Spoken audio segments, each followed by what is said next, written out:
Пунада матыр Ширсугжус Максим Иптышевтың сыйықтарын аның шетонники шастығы бабызы Егор Леонидович кечеттіріп, асқыс айманың администрациясының, чайжылар комиссариатының, исал чөбінің ұстық жылары хомзыныз шобығылың үліскенір. Танықтерге керіқ Махачылынс ордені Пазажуковтың медалі пулеметчик кізе тиктің перілбен. Упала Парсхан мобилизация хостера. Шибіргі 2 жылда, сентябрь еді. Прожил писанып Шибіргі 3 жылда, октябрь еді.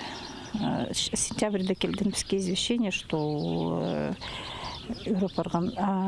Октябрь еді писаны шығыбыз. Семьязы шоқ болғанның армияның келіп, аймақ тоқыстырды тоғынған папызына ады шұртан. Аның мобилизацияның парысқанды, оланды пулеметчик болған.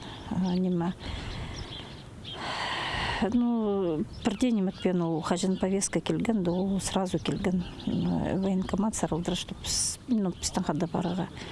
Автобусты олмен ағады барған асқысқа кері. Қалаға бірдейтпен. Испилтерінде жүрен үскен Махачы олға Максим Иптышевке 31 жас болған. Школада үгірін жеткен тұста футболының құны пайғысқын, бірай жерде өткен аралысшың. Армия службасын танкист болып Барнаул дерткен. Бүдіргіші профессиялық ол көп аймақ жерде тоғынған түпілескенер туғаныр. Мобилизация бастылып сықанды ағырық бабазын көршеткен. Пулемет бергені прайзы қорқанар жен пулемет тұдмауымден. Арғас болу жын, күсін жын болу.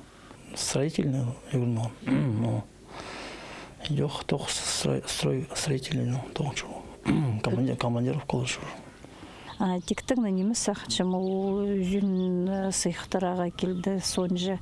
Значит, оланды шалысқан бірденеменің қорқпен, тұртықпен.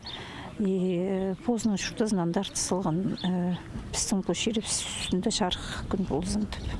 Барандық профессия Ширзун арачылері.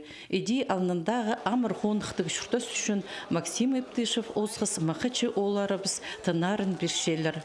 Бұл ачырғас чобығыны матырының туған чағынарының қады үлес жебіз. Елена Мамышева, Алексей Бурнаков, хабарларға.